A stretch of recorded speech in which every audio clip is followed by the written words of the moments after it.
pression. Elle est parfois subtile et discrète, elle peut être silencieuse, mais elle est toujours présente. Nous sommes rendus au point où les gens n'osent pas lire des textes controversés sur leur lieu de travail par peur d'avoir des conséquences. Et pourtant, les gens trouvent ça normal. Nous avons nous-mêmes subi la répression par le fait que des gardiens de sécurité étaient envoyés pour nous interdire de distribuer la brochure en nous disant simplement « Vous n'avez pas le droit d'être là, allez-vous-en ». J'ai moi-même été interpellée par une gestionnaire qui m'a demandé de la suivre à la sécurité et de m'identifier sur le champ, ce que j'ai fait. La gestionnaire m'a menacé d'appeler la police si je ne quittais pas les lieux. Ridicule! Plus tôt, cette même gestionnaire me disait que le ligne était implanté dans son hôpital et que ça fonctionnait très bien. Je lui ai répondu que je trouvais donc assez étrange que la majorité des employés que j'avais croisés ne semblaient pas savoir de quoi il s'agissait.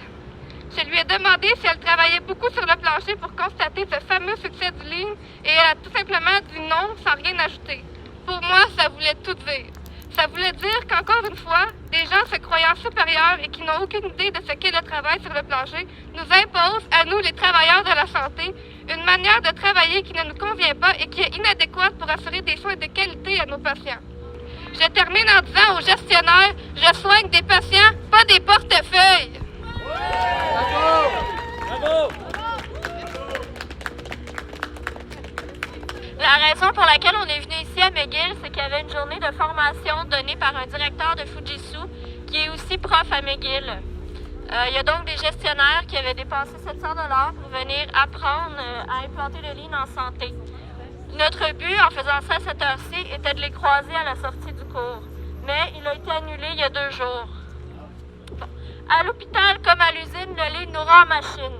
C'est un de nos slogans aujourd'hui. L'hôpital est déjà une chaîne de montage, et depuis longtemps d'ailleurs. On n'est pas vraiment des machines, nous, les travailleurs et travailleuses. En fait, on est des pièces d'une immense machine qui est là devant nous. On voit pas où elle commence, on voit pas où elle finit. Personne ne sait trop comment lutter contre elle. Sa pression, on la ressent. Elle vient de partout. Des autres unités, des autres métiers, des collègues, des patrons, des patients, des protocoles. C'est ça le travail à la chaîne. On contrôle ni la vitesse, ni les objectifs de la machine. Notre seul rôle, c'est de s'insérer dedans 8, 12 ou 16 heures par jour. Le lean va détruire en santé comme il détruit en usine et dans les bureaux. Les gens sont émus par la détresse psychologique des travailleurs et travailleuses de la santé. Mais quand Stat appelle à dénoncer les conditions et à se battre, on se fait accuser d'être trop radicaux ou même d'être violents envers les gestionnaires, les ministres et les syndicats. Ou bien pour nous rabaisser, on nous accuse d'être une gang de chialeux. Dans notre société où il faut à tout prix éviter les conflits, la seule façon socialement acceptable de souffrir, c'est de se laisser broyer en silence. C'est de quitter le lieu des hostilités le temps d'un burn-out. On doit se conduire en victime ou bien se faire traiter en coupable. Dans les 2 cas, on nous dépossède de notre pouvoir d'agir et on nous enferme dans une image négative qui cache tout ce qu'on serait capable de réaliser, toutes les capacités qu'on a. Mes collègues consomment autant d'antidépresseurs que les patients. Ils et elles ont mal au dos, au bras. Ça leur arrive d'éclater en sanglots pendant le travail. Le pire, c'est qu'au lieu de politiser la question, les collègues, ils se blâment les uns les autres. Ils sont tellement à bout, c'est leur façon de se défouler. Ils essaient même de se faire croire, après, qu'il faut rester positif, qu'il faut arrêter de chialer, qu'on peut rien faire de toute façon. J'ai pas les moyens de traiter mes patients avec humanité. Mes collègues vont mal. Si je le dis, c'est pas pour chialer. C'est parce que je refuse la situation et je refuse qu'elle soit banalisée. Si nous, Stat, voulons dénoncer la souffrance et nous battre, c'est pour que les moments qui ont du sens se multiplient, que notre travail change, que la vie change. Cette souffrance qui est en nous, liée au négatif qui en est la soupape, elle contient toute la force de son contraire, notre potentiel, notre capacité de tout bouleverser. J'aime mon travail, mes collègues et mes patients. Ça, c'est quelque chose qui nous unit dans Stat, cette passion.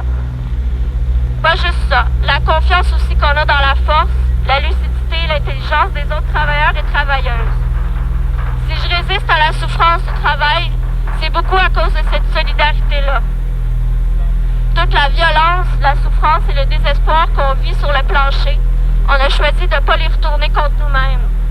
On a choisi de lutter contre ceux qui maintiennent les structures de notre souffrance en place, autant ceux qui décident que ceux qui laissent aller les choses. Les mots durs qu'on emploie contre eux sont rien à côté de la cadence folle et inhumaine que les travailleurs et les patients vivent chaque jour. Que les petits gestionnaires soient aussi victimes du stress de cette machine-là enlève rien au fait qu'ils en sont les contremaîtres.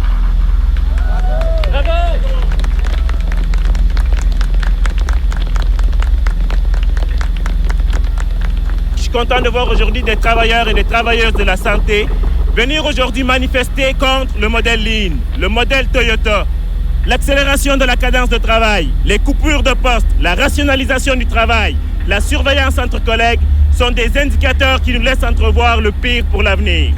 L'économie de la santé et les réformes que le gouvernement instaure en son nom dans les centres sont la démonstration qu'il ne se soucie aucunement d'améliorer les conditions de travail et encore moins la qualité des soins. Si le Lean a été la marque de commerce du feu Parti libéral en matière de santé, ça ne veut pas dire qu'il disparaîtra avec lui. Ne soyons pas dupes, le Lean est là pour rester ou encore être superficiellement modifié. Car le Lean est le visage concret d'une économie de marché qui impose sa loi partout, même dans les services publics. Aucun gouvernement ne peut renverser la situation. Seuls les travailleurs peuvent le faire, et cela avec la lutte. Depuis quelques semaines, on voit les syndicats partout dans la province en train de manifester contre le Lean. Il y a un lien à faire entre ce regain d'implication et la conjoncture politique actuelle, il faut le dire. Nul doute que l'arrivée du PQ au pouvoir est un facteur qui influence cette implication. Pourquoi avoir attendu aussi longtemps pour faire connaître ces nouvelles formes d'organisation? Pourquoi ne pas avoir emboîté le pas lorsque la colère était palpable sur le plancher? Pourquoi ne pas avoir produit le moindre document pour nous parler des effets pervers du Lean? Fidèles à leur habitude, rien n'a été fait réellement, mis à part des rencontres avec des boss, où leur poids politique était déjà prédéterminé et équivalait à pratiquement rien. La plupart ont participé à ces rencontres sans vraiment savoir c'était quoi le Lean. Nous le savons tous que les libéraux sont plus antisyndicalistes que le PQ, mais on oublie souvent que c'est celui-ci qui a imposé le sauvage déficit zéro en 1996, une politique qui est complètement cohérente avec le modèle Lean. L'amélioration de nos conditions de travail ne doit en aucun temps, je le dis encore, en aucun temps être le fruit d'un jeu politique où seule une minorité est impliquée. Au contraire, elle doit être l'œuvre des travailleurs et travailleuses eux-mêmes. L'auto-organisation des travailleurs permet une éducation qui nous mènera à une réflexion beaucoup plus aiguisée des problèmes que nous vivons. Nous devons envisager la prise en charge de nos vies comme un projet en soi. Ça passe par la politisation du travail et la contestation de ceux qui le gèrent impunément. C'est en se réunissant et en échangeant des connaissances que l'on pourra réellement comprendre les changements de nos conditions comme un phénomène ayant des causes profondes et explicables et non comme une fatalité qu'il faudrait encore subir passivement. Une fois qu'on a compris et expliqué d'où vient le Lean et ce en quoi il consiste, il faut prendre les moyens nécessaires pour manifester notre désaccord et forcer les responsables à nous écouter. Les comités de mobilisation est notre premier outil pour sortir de l'impuissance.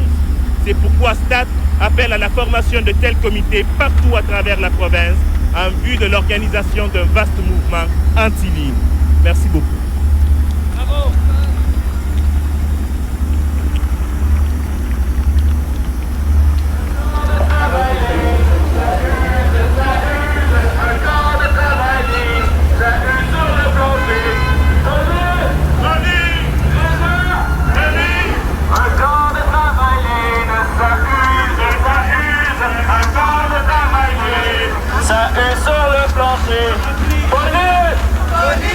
On est devant Fujitsu, l'entreprise de génie conseil qui rentre dans nos hôpitaux, dans les centres de soins à longue durée et qui viennent nous dire comment travailler.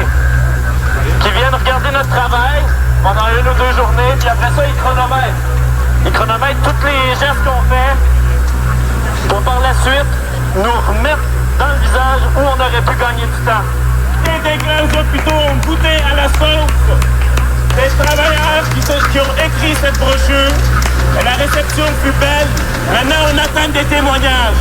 On attend que les travailleurs et travailleuses de la santé nous écrivent